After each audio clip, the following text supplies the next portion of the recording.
ఎన్నికలు జరిగిన తర్వాత ప్రశాంతంగా ఎన్నికలు జరిగాయని అందరం సంతోషాన్ని వ్యక్తం చేశాము.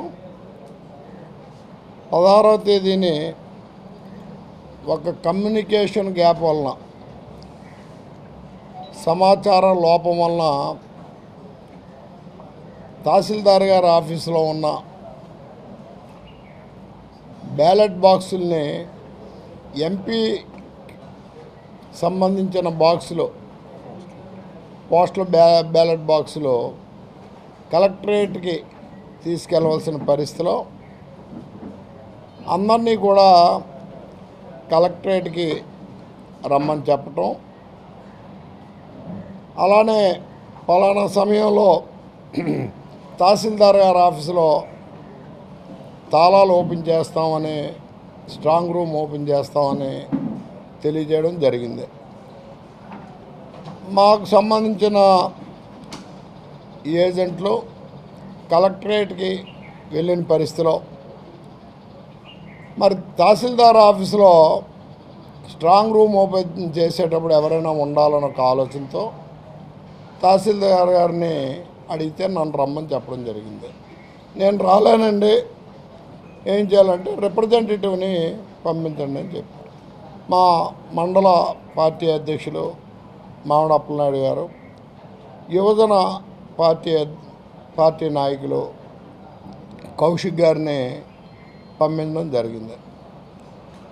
అయితే ఆ రాత్రి అప్పుడు ఏదో ఒక జరిగిపోయిందేమో, తప్పు జరిగిపోయిందేమో అని ప్రతిపక్ష పార్టీ వాళ్ళు తహసీల్దార్ గారి ఆఫీసర్ రావటం, వాళ్ళు సందేహాలని వారు వ్యక్తం చేయడం జరిగింది. అది సహజం, ఎక్కడైనా ఎవరికైనా అనుమానం ఉండేటప్పుడు సందేహాలు వెలిపిస్తుంటాం. కానీ నిన్నటి రోజున వాళ్ళు తెలుగుదేశం పార్టీ ఉమ్మడి కూటమి పార్లమెంటు శాసన సభ అభ్యర్థులు మాట్లాడుతూ, మేము వెళ్ళి అడిగినప్పుడు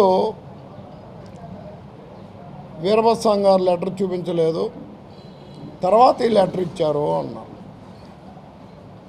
అయితే ఆ రోజు జరిగిన సంఘటన అనేది టీవీలో కూడా వచ్చింది. వాళ్ళు ఎందుకు వచ్చారని అడిగితే రిప్రజెంటేటివ్గా వచ్చారని చెప్పారు. రిప్రజెంటేటివ్గా రావడానికి వాళ్ళకున్న అధికారం ఏంటంటే ఆ రోజే వాళ్ళు లెటర్ చూపించేవారు. మరుసటి రోజు వాళ్ళ పార్టీ తరఫున ఒక రిప్రజెంటేషన్ వెళ్ళింది. వాళ్ళు ఎందుకు వచ్చారు, ఎలాగొచ్చారు, దానికి మేము ఇచ్చిన లెటర్ని చూపించడం జరిగింది. దాంట్లో జరిగిపోయింది లేదు, ఇబ్బంది పడిపోవాల్సింది లేదు. అనేక సందర్భాల్లో పార్టీ ఏజెంట్ అందుబాటులో లేకపోతే, పార్టీ అభ్యర్థి అవకాశం లేకపోతే రిప్రజెంటేటివ్ని పంపించడం సహజంగా జరుగుతుంటుంది. దాన్ని పెద్దగా మనం భూతద్దంలో పెట్టి చూడవలసిన లేదని నా భావన. అయితే ఇక్కడ ఒక చిన్న సంతోషకరమైన విషయం ఏంటంటే, రాష్ట్ర ప్రభుత్వానికి ప్రభుత్వ ఉద్యోగులు వ్యతిరేకంగా ఉన్నారు, ప్రభుత్వానికి ఎన్నికల్లో ఏదైనా ఇబ్బంది కలిగిస్తారేమో ఒక అనుమానం అయితే అధికార పార్టీ అభ్యర్థులకైతే ఉంది. ఈ సంఘటనతో మాకు ఆ డౌట్ కూడా క్లియర్ అయిపోయి సంతోషాన్ని కలిగించింది. ఏమో ప్రతిపక్ష పార్టీ ఉద్యోగస్తులు ఏకమైపోతారేమో, ఏదైనా మాకు అన్యాయం జరుగుతుందేమో అనక సందిగ్ధం మాత్రం మాకు ఉండేది. అటువంటి డౌట్నే ప్రతిపక్ష పార్టీ ప్రకటించేసరికి ఏ విధమైన తప్పుడు పనులు జరగవనే నమ్మకం అయితే మాకు కలిగింది. మాకు ఒక సంతృప్తిని కూడా ఇచ్చింది. నిన్నటి రోజున కూటమి అభ్యర్థులు మాట్లాడుతూ కౌంటింగ్ ప్రశాంతంగా జరగాలని, కౌంటింగ్ ఏ ఇబ్బందులు జరగకూడదంటే మేము కూడా అదే కోరుకుంటున్నాం. ఒక సీనియర్ పొలిటీషియన్గా అనేక సందర్భాల్లో ఏదైనా ఒక సమస్య తలెత్తితే ఆ సమస్య పెరగకుండా చూసిన సందర్భాలు అనేక ఉన్నాయి. రాజకీయంగా ఒకరి మీద ఒకరు ఏమైనా మాట్లాడుకున్నప్పటికీ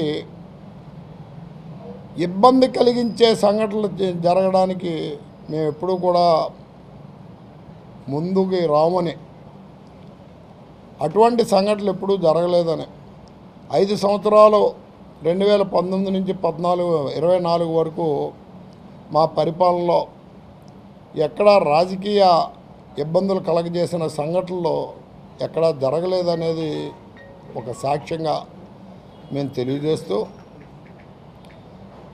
కౌంటింగు ప్రక్రియ ప్రశాంతంగా జరగాలని మనస్ఫూర్తిగా కోరుకుంటున్న పార్టీ వైఎస్ఆర్ కాంగ్రెస్ పార్టీ అని. ఎన్నికలు జరిగిన రోజున కూడా చెదురుముదురు సంఘటనలు ఎక్కడైనా జరిగాయంటే అక్కడున్న పరిస్థితులు, రెచ్చగొట్టే విధానం, మద్యాన్ని సేవించుండే పరిస్థితులు ఉండడం వలన అక్కడక్కడ జరిగాయి. ఎన్నికల ప్రక్రియ మొదలైన దగ్గర నుంచి ఆ పార్టీ నాయకులు లోకేష్ గారిని తీసుకొచ్చి స్థానిక ఎమ్మెల్యే గంజా వ్యాపారం చేస్తాడు, స్థానిక ఎమ్మెల్యే చెరువులను కబ్జా చేస్తున్నాడు అని అనేక ఆరోపణలు చేసినప్పుడు మేము ఒకటే మాట చెప్పాం, ఎన్నికలు అయినంత వరకు మీరు ఎన్ని ఆరోపణలు మా మీద చేసినా మేము తిరిగి జవాబు చెప్పము. ఎందుకంటే ప్రశాంతంగా ఎన్నికలు జరగాలని ఒక ఆలోచన ఉండబట్టే ఎన్నికల ప్రక్రియ మొదలైనప్పుడే మేము ఆ మాట చెప్పాం. ఆ విధంగా కట్టుబడి ఉండి నేను ఎక్కడా కూడా వాళ్ళు చేసిన ఆరోపణలకి తిరిగి జవాబు చెప్పలే.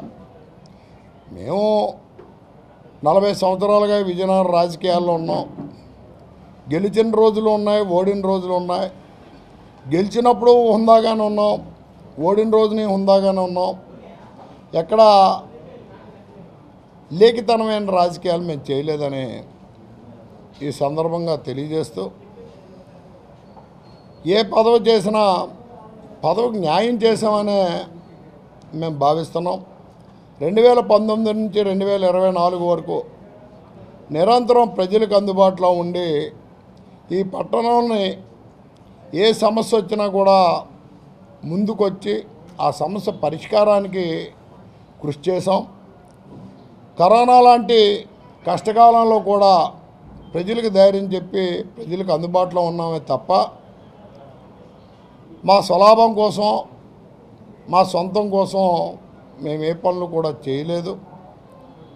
అలానే ఎన్నికల ప్రక్రియ మొదలైన దగ్గర నుంచి మా మీద అనేక కంప్లైంట్లు వెళ్ళినా 1-2 సంఘటనలు మినహాయించి మేము కంప్లైంట్లు కూడా చేయలేదని ఈ సందర్భంగా తెలియజేస్తూ, ప్రతిపక్ష పార్టీ ఈ కూటమి ఏ విధంగా కోరుకుంటుందో ప్రశాంతంగా ఎన్నికల కౌంటింగ్ జరగాలని మేము కూడా అంతే కోరికను మేము కోరుకుంటున్నాం. ఎప్పుడు కూడా ఎక్కడ అవాంఛనీయమైన సంఘటనలు జరగని ప్రశాంతమైన ఊరు, ఒక మంచి స్వభావం కలిగిన వ్యక్తులున్న ఊరు విజయనగరం. అలానే మొన్న జరిగిన దానికి మరొకసారి మేము తెలియజేస్తూ, మా వరకు మేము ఏదైతే అధికారులు మాకు చెప్పారో దాన్ని వినియోగించుకున్నామే తప్ప ఒకవేళ తప్పుడు పనులు చేయాలా, తప్పుడు ఆలోచనలు మాత్రం ఇందులో జరగలేదు. మాకున్న డౌట్ కూడా ఈ సందర్భంగా క్లియర్ అవటం వలన అధికారులు ప్రతిపక్ష పార్టీ కుమ్మక్కైపోతాయేమో ఒక అనుమానం అయితే మాకుండేది. అనుమానం కూడా ఈరోజు క్లియర్ అవటం వల్ల సంతోషాన్ని వ్యక్తం చేస్తూ, ఎన్నికలు ప్రశాంతంగా ముగిశాయి. ఎన్నికల కౌంటింగ్ కూడా ప్రశాంతంగానే ముగుస్తుందని భావిస్తాం.